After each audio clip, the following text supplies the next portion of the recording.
Good afternoon, everyone. Welcome to Conversations About Carbon. Our guest today is Dr. Lisa Schulte Moore. Lisa is a professor in the Department of Natural Resources, Ecology, and Management and the Associate Director of the Bioeconomy Institute here at Iowa State University. She conducts research and teaches in the areas of agriculture, ecology, forestry, and human landscape interactions. Her research addresses the integration of continuous living cover into agricultural landscapes.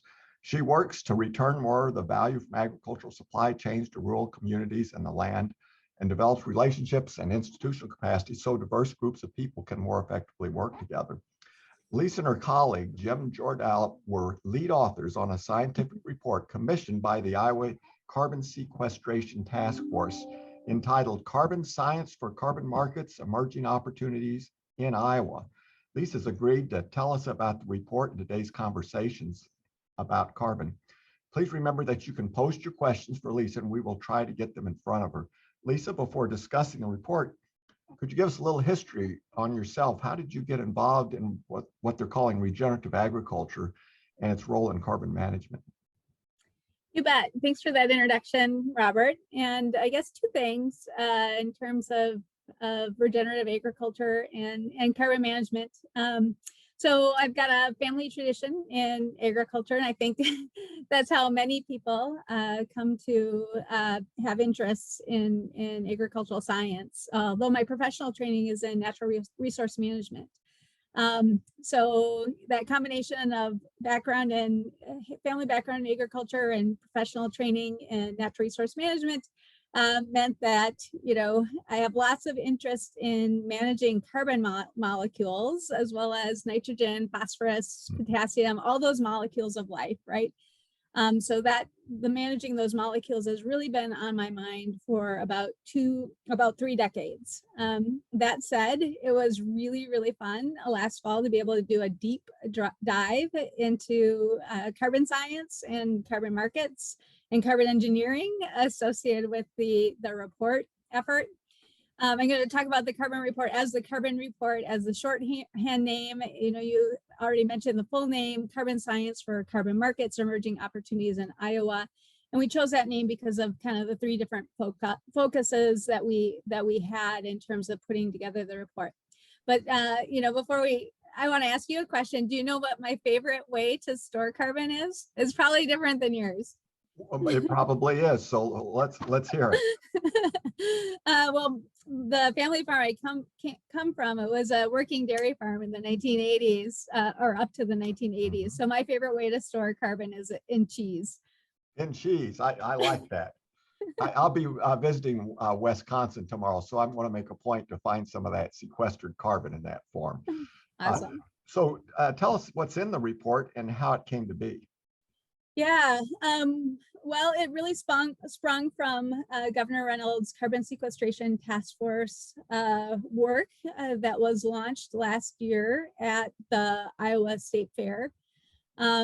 During sort of the initial meetings of both the Carbon Sequestration Task Force itself, as well as the 2 initial work groups associated with that, there was an energy work group and an agricultural work group. I was selected to serve on the agricultural work group. There was a sense that they really wanted to have have more science engaged in the process, and so that the task force could really make really good decisions based on the science. A recognition really of how much dynamicism there is in this space and how hard it is for any one individual to really understand, carbon markets and carbon science, carbon engineering holistically, because, there just really is so much going on in this space. So the state of Iowa reached out to Iowa State University because of our especially the agricultural expertise here, to help the state be able to understand some of the science. And so from the really fast-paced process, trying to work alongside and keep up with the task force, a group of 51 of us here at Iowa State eventually ended up contributing in some way to the report. We worked very fast-paced from about September 15th through December 15th to So 3 months to generate that report. A lot of information there, 281 pages, and to be able to help inform the task force itself. I'm just so appreciative to the team. A lot of people were exceptionally busy already, and they made time for it in their busy semesters because they wanted the chance to be able to, have that science reflected and put it in the hands of our decision makers. It was an incredible effort, and the Dean of the College of Agriculture has recently acknowledged that with an award. So congratulations on the group that you led to do that. But I do think there are people that say carbon management, carbon removal, why Iowa? Mm-hmm. Yeah. Well, I think as we look at the challenge of curbing, human-induced climate change, agriculture, a lot of that has to do, we have to think about managing carbon, but agriculture has a big role in that equation. So globally, agriculture is responsible for about 25% of greenhouse gas emissions. So the contributions are substantial, right? So agriculture has to be a part of it. Agriculture's contributions to greenhouse gas emissions are in the US are much lower. It's around 10%, and that has to do with our production efficiency here. But unlike many of the other human enterprises that emit greenhouse gas emissions, think, electricity and heat production, think about transportation, think about industrial processes. Agriculture and forestry are pretty unique sectors of the economy because they also have the opportunity to pull carbon dioxide out of the atmosphere through photosynthesis. And so Iowa really has an opportunity to lead in the space of carbon management because we are such an agricultural state, right? And about 85% of our land cover is in some form devoted to agriculture. And so, so that's why carbon, why we need to think about it. That's why we need to think about it in Iowa. And that's why, Iowa really has an opportunity to lead. And I just want to make one more point here is that when we think about that leadership, and that ability for managed plants, managed systems, green plants to pull carbon out of the atmosphere. We have a lot of assets in our corner in that space, and some of that is because of nature. So, for example, the fact that the sun shines and it rains here, and the temperatures are very well suited for plant production.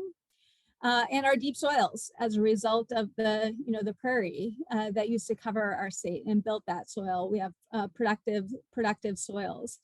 The other part of it, though, is the human component of it. There's a lot of human ingenuity here in terms of the people that manage the land, the farmers, and also all of the businesses, the science enterprise that has contributed to our ability to really photosynthesize at some of the highest rates across the whole planet, not only here in Iowa, but at a really massive scale across the whole Corn Belt. So when we think about the challenge of climate change and the need to remove that carbon dioxide from the atmosphere, that coalescence of climate factors, of soil, of the human ingenuity, the scale at which these assets are aggregated here in the Midwest, we really have an opportunity to not only help our own landscape. We know that carbon in the soil is tied to so many other benefits as well. But we really do have this opportunity to play a role globally in helping to reduce carbon dioxide in the atmosphere and address human-induced climate change. So from what you say, it's not only an opportunity, but a unique opportunity for the people of Iowa to participate in addressing climate change issues. So that's real interesting. I like the idea of imagining the state of Iowa, CO2 being sucked down into our soils, and that sounds like a real win-win situation. So the report's been out now, is it 3 weeks? 2 weeks, 3 weeks? Yeah, about 3 weeks, maybe a month now. Maybe a month. It was Time goes by. published. Okay. Yeah, it was published on the 22nd of February. I got to present it at the State House on the very next day at ISU Day at the Capitol, and was able to share some of the information that we generated, as well as talk to a variety of groups, but especially got a chance to talk to some of the state legislators about the effort. Well, I think the audience would be real interested to know what kind of feedback you got from policymakers and just people sending you emails about what you have reported. Yeah. Yeah, mostly, what I've heard so far has been very appreciative. People have been kind of amazed, I think, by the length of the document at 281 pages. I know when we started on the process, in September, I was thinking about something that was more like 35 pages, right? But it was, once we started digging into it and people across campus started hearing about what we were doing, and we started assessing some of the gaps, the effort really grew to try to be as comprehensive as we could within the time frame that we had. And so mostly what I hear when I share that copy of the report and how sizable it is, people are like, oh my gosh, like I knew this was a big dynamic space and now I'm really convinced, right? Well, and there's then certainly a lot of science and technology, and probably if we'd been given more time, you would have been able to report even more, I imagine. So, well, or maybe not. There's that Mark Twain quote, right? That yes. if I had more time, I would have written you a shorter letter. and that may apply a little bit here. I'll bet. Yeah, and one of the things that people have asked for is an executive summary because they're not sure they want to read that full 281 pages, even though it's chock full of really amazing information and that we all should absolutely know, right? Right. Oh, that's great. Now, were there any surprises in terms of the kinds of feedback that you received? Yeah, not thus far. As we talked about, the report has only been out for about a month, and maybe the length and the technical details is a little bit daunting. But we even as we were putting together the report, myself, you, others, we were getting asked to make presentations across the state to different groups. Jim Dordahl, project analyst on my team here, he's been giving several presentations to different groups in the state. People are aware that this is a conversation that is happening. They want to get up to speed in terms of their own knowledge base, in terms of what's happening. They want to know more about how potentially their businesses or their institution can engage in carbon markets. And I think people have just been really appreciative in terms of as we share the information, not only through the report, but through speaking events. They're appreciative of being able to understand, some of the action that's happening in the space to a deeper degree. And in many cases, people are just in that information gathering stage and kind of a wait and see in terms of how it might potentially affect their businesses, their other institutions, and certainly their own lives. Well, I certainly have more questions for you, but I want to encourage people to use the Q&A box to post your questions, and then I'll try to relay those to Lisa. But I guess the question I have is, so this was actually commissioned by the Carbon Sequestration Task Force, put together by the governor.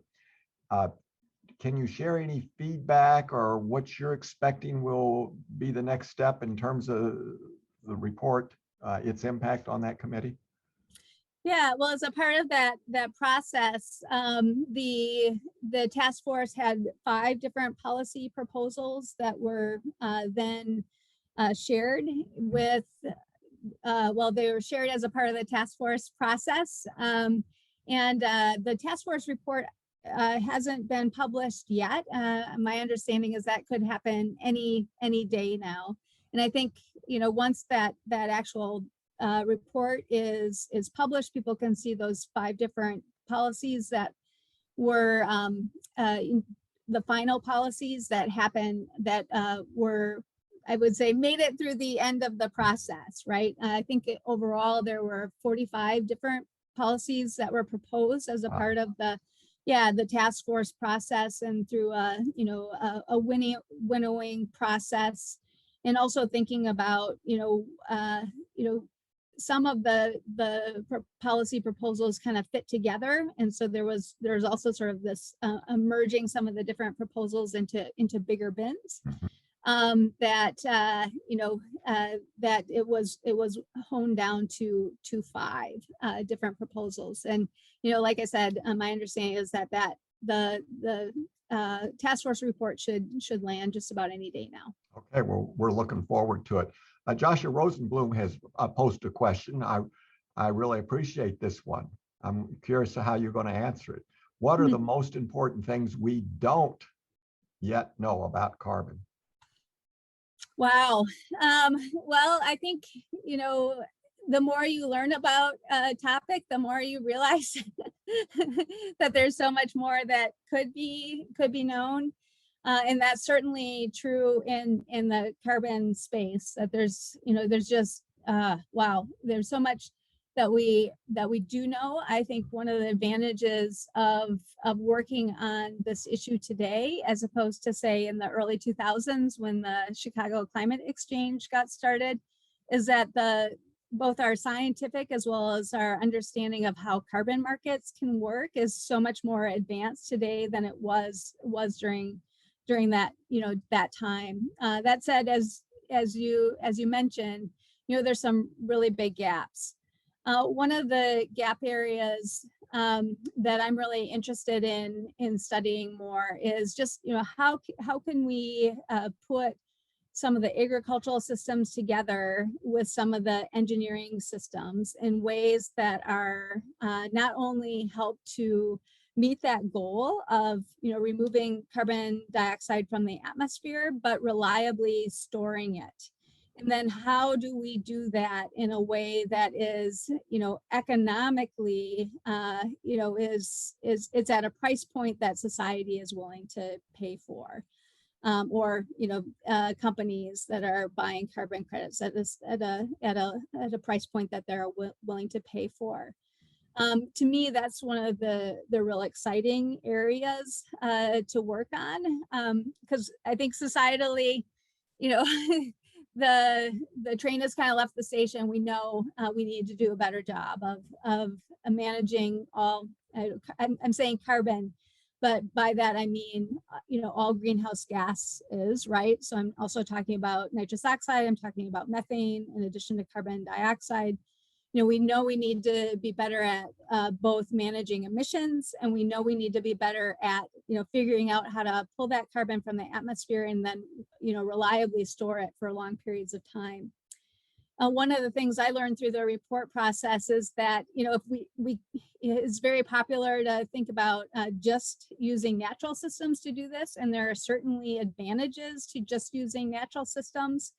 Especially they tend to be cost effective, right? Nature does some things for us for free, but we get in a challenge with just using natural systems approaches because we oftentimes can't meet that bar of reliably storing that carbon in those natural systems for long enough periods of time that investors are going to be willing, and they're confident that their dollar is going to be cost effectively spent, right?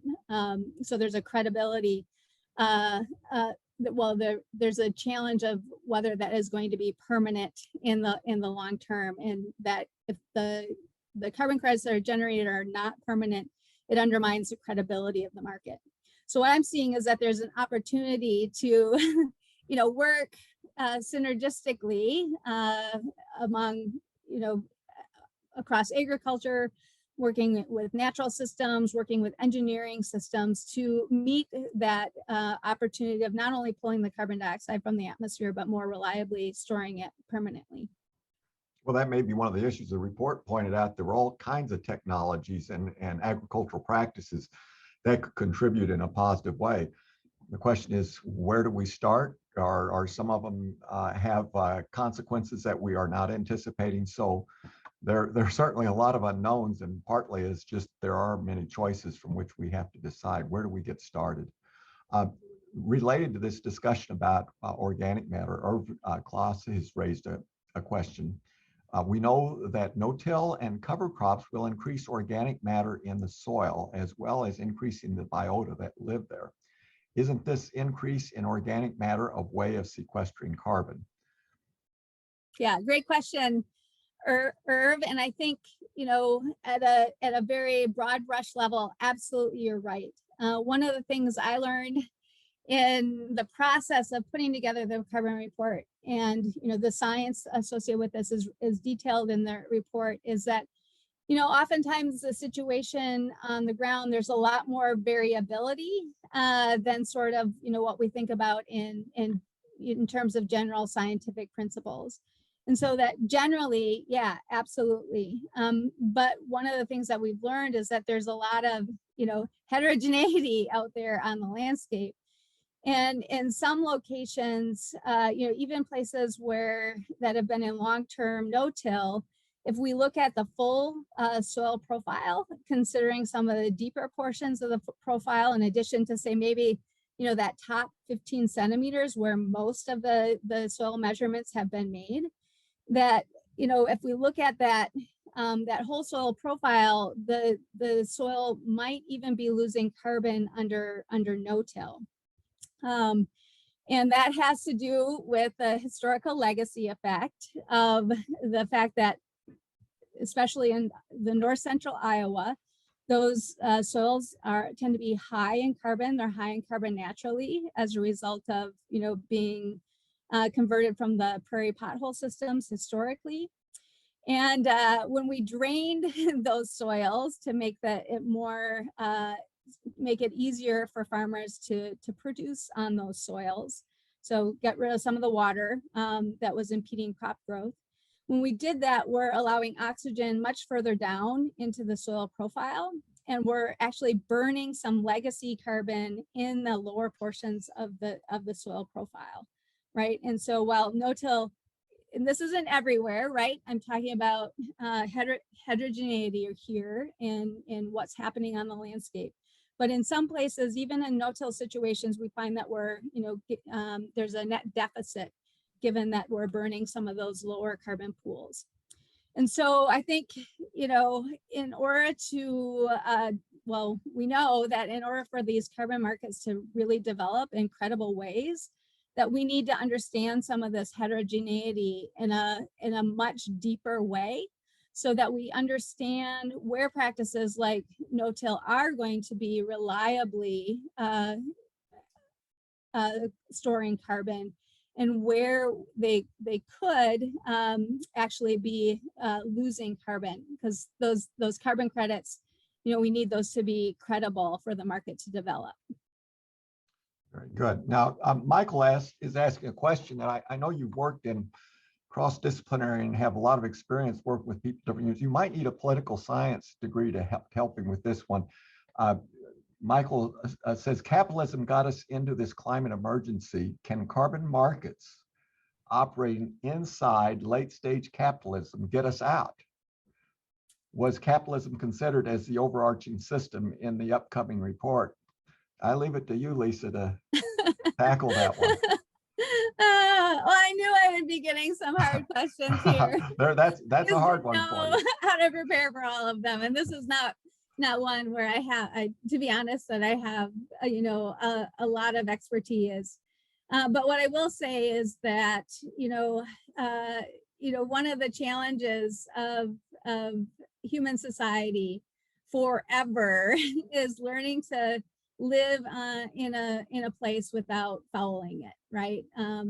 Historical societies, we've been dealing with that challenge forever. And of course, when there are a lot fewer people on the planet, the way you dealt with it is that you moved to a different location. And we're just at a point in the history of society and the planet where we've kind of run out of places to go. right? And that our impacts are global in character. So I don't know to what extent one economic system would have perpetuated that phenomenon in comparison to others. Michael would probably be a better person to actually answer that question, I'm guessing. Well, very good. And my observation would be all economic activity has environmental impacts. That's what we call the rise of civilization. And there were all kinds of forms of government and social systems. So I think we all have to take responsibility for the state we are in to some extent. So well said, Lisa. Let's try, this is SF. I don't have the name here. Oh, solutions from the land. Beyond soil carbon sequestration market opportunities, what are your thoughts around new markets for climate smart commodities? Yeah. So thanks for that question. I'm guessing it's Ernie. Hi, Ernie. Ernie Shea. So I think Ernie is also alluding to the new USDA Climate Smart Partnership grants, partnerships for climate smart commodities, I think is the program where USDA is putting up a $1 billion investment to try to learn how agricultural commodities can be more climate smart. And so we expect, a whole new slew of projects to provide a scientific basis for answering that question to get started probably later this summer or even early into the fall, which is just really exciting. I have to say that USDA is making that kind of investment so we can learn better how to do climate smart commodities.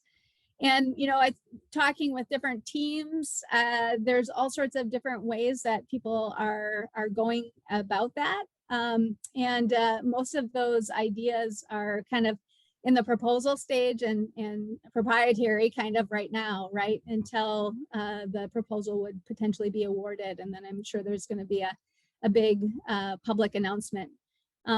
But certainly, USDA thinks there's a room to grow in that space in terms of making our commodities, so corn, soybeans, hogs, dairy, eggs, beef and poultry, as well as others, ethanol, making them more climate smart, and is willing to put some real money on the table to help us learn how to do so. Very good. Now, Laura Fowler has a question. I'm going to paraphrase a little bit. Apologies, Laura, if I don't get this quite right, but I think you're pointing out that Lisa is describing various approaches to reducing climate impacts by removing carbon from the atmosphere, sequestering carbon in the soils, et cetera. But do these also help deal with the vagaries of precipitation? In other words, will some of these help deal with flood or drought or whatever?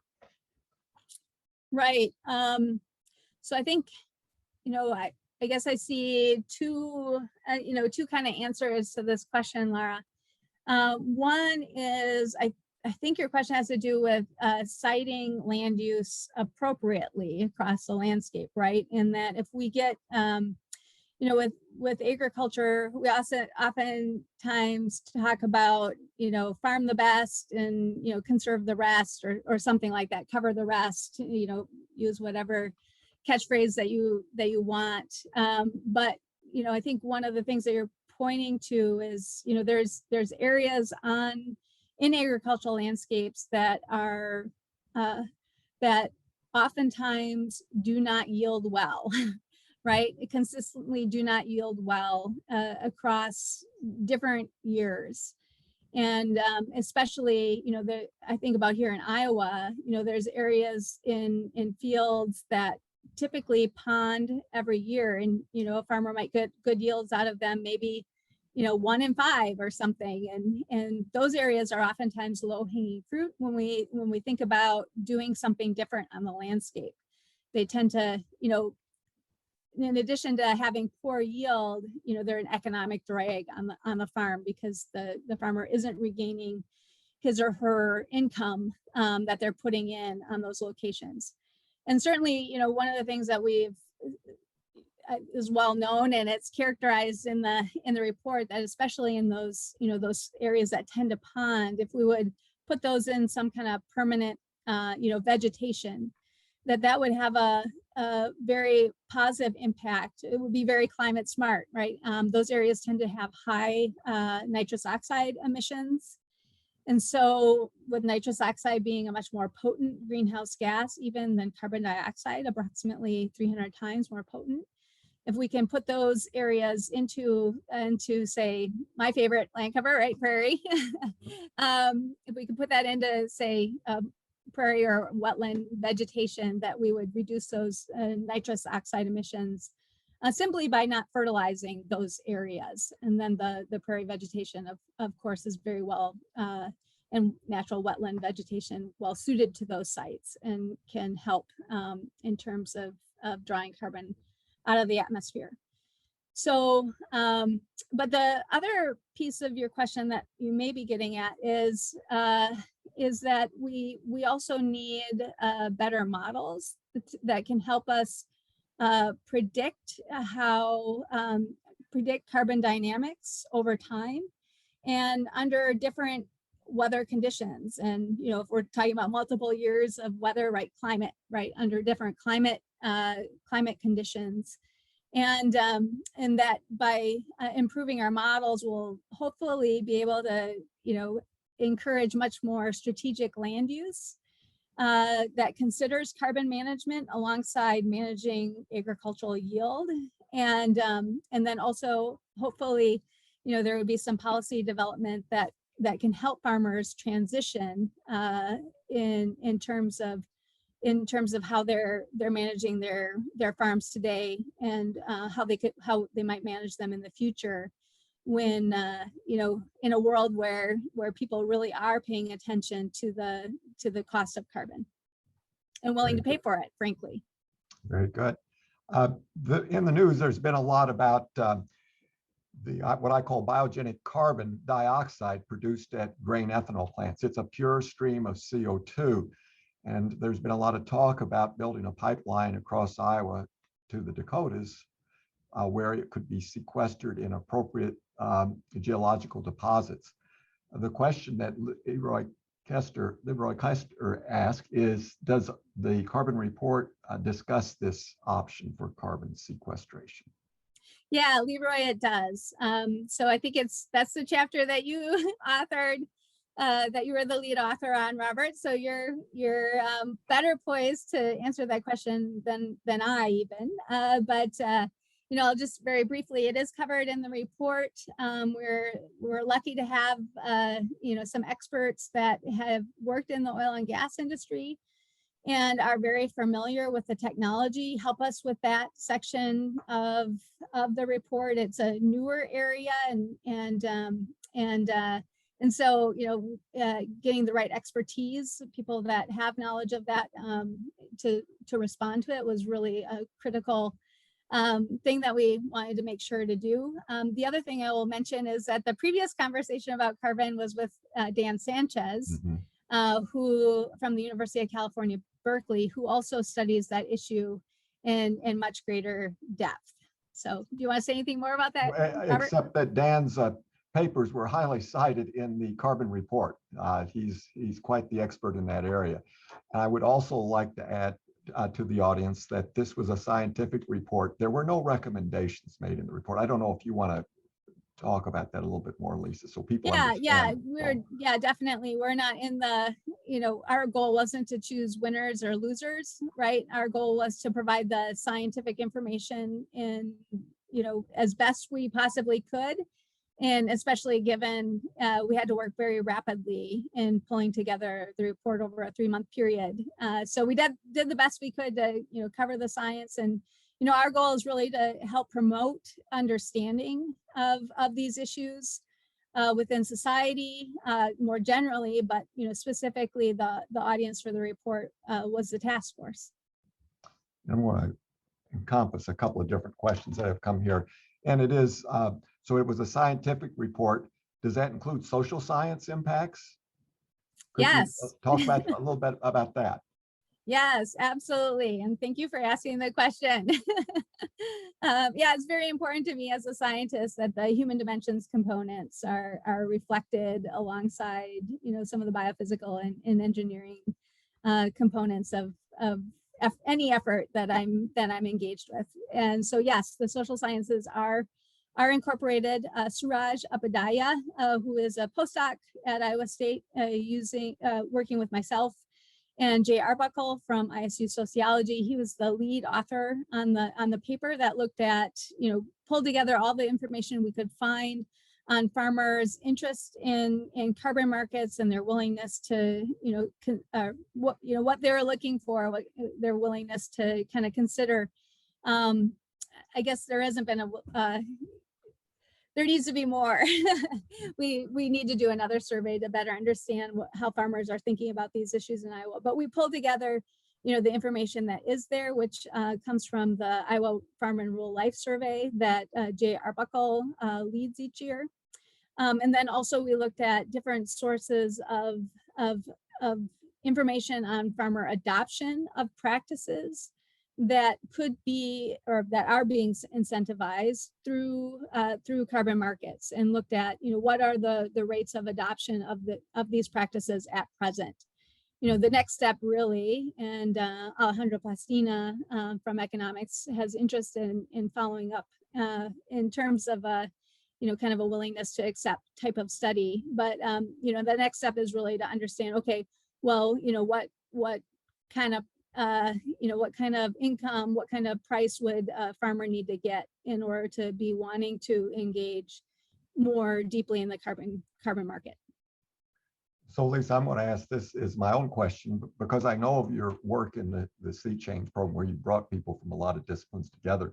And I think this issue of social factors, one of the questions had to do with impact of these technologies on inequality, positive or negative. And so I thought maybe you just spend a couple of minutes describing your current projects that are addressing these multidisciplinary, multi-factor kinds of investigations. Yeah. Well, I am approaching this as a scientist, right? And that oftentimes, in terms of what kind of decisions get made, it's based on what data are available, right? I mean, all of us, right? We make decisions partially on the data that are available. We make decisions partially on our, those data, I think, to some extent inform our values.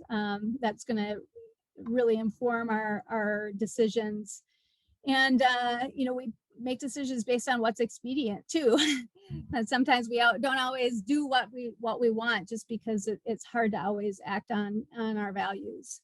And so I'm in the, what I try to do is to ask really good questions and be able to fill data gaps, where they're not good enough data, where people, feel like, they just don't have enough information to make good decisions. And so, one of the areas I'll just point to that, I guess I'm probably best known for is, with the STRIPS project, understanding more deeply what the value of integrating in, reconstructed native prairie into our agricultural landscapes, like what benefits does that actually provide, and actually quantifying that. So that's, just one example, but there are all sorts of other examples of work happening as well. One thing that I'm really interested in doing is expanding on the STRIPS project to look at how native vegetation can be more strategically integrated into agricultural landscapes to connect multiple fields and connect multiple farms, connect pasture. And Omar de Coke Mercado, who has been working with me but will be transitioning to the Savannah Institute very soon, has really provided leadership in this area to ask farmers, ask grazers, ask people in the livestock industry about this vision of using, say, our riparian corridors as places where we could restore, native prairie cover, and then use those riparian corridors as a way to move livestock across agricultural landscapes to then, move it amongst pastures, but then also in the spring get cover crops grazed. Because we do know that, we do know we need to keep the ground covered, right? And we do know that, that if a farmer wants to add economic value to cover crops, the easiest way to do that in the short term is by running it through some kind of livestock, say a cow or maybe sheep. So we're really interested in providing numbers and doing demonstrations around that kind of concept. And that's important, for a couple of reasons. One, again, getting areas that we know tend to emit, carbon or nitrous oxide, putting them in permanent cover that'll reduce the greenhouse gas emissions and provide a way to sequester more carbon. But as we look at our rural communities as well, and we look at them hollowing out with not very many people in them anymore, because our corn soybean systems don't require very many people to make them run. The easiest way to get young people back engaged in agriculture is through livestock production. So it's not only, we're not only looking at it from sort of that environmental perspective, but we're also thinking about it from sort of that rural development perspective and creating new, more opportunities for young people to come back to agriculture. Or, I would say beginning farmers overall. They don't even have to be young, right? Right, very good. I've got a question here from David Laird. Maybe this will be the last one because it may take some thought on how to respond to this. Establishing prairie strips and wetlands clearly have environmental benefits here in Iowa, but they also remove land from crop production. Is that good or bad? To what extent are the greenhouse gas benefits offset by indirect land use effects, that is, conversion of native lands to crop production elsewhere in the world to meet the global demand for grain? Mm-hmm. Yeah. Do you have a short answer for that one? Yeah, no, it's well, yes and no. The quick answer is that yes, that it's all about the trade-offs, right? And being able to fully understand what some of those trade-offs are. And there's already some good science in that space. Could we do more? Absolutely. The other thing that I would say is that I've looked at some of these issues from a historical perspective as well. And, so some of the work has gone back to the 1930s, looking at land use change from the 1930s. And, as we look at how land use has changed, as we look at crop production has changed, one of the things that we've seen is that, since the 1985 Farm Bill, that yes, there was more land put in conservation cover, like what David mentioned just now. But the impact of that increasing conservation, you basically can't see its effect when we look at overall trend in yield, right? Because, with the science, the technology that's been invested in agriculture, that even as you talk about taking some land out of production, the yields just keep going up, right? Because we're getting better genetics, we're getting better management. So, some of these indirect land use change questions, yes, we need to look at them more deeply, but let's not look at them in isolation of the history of where we've been.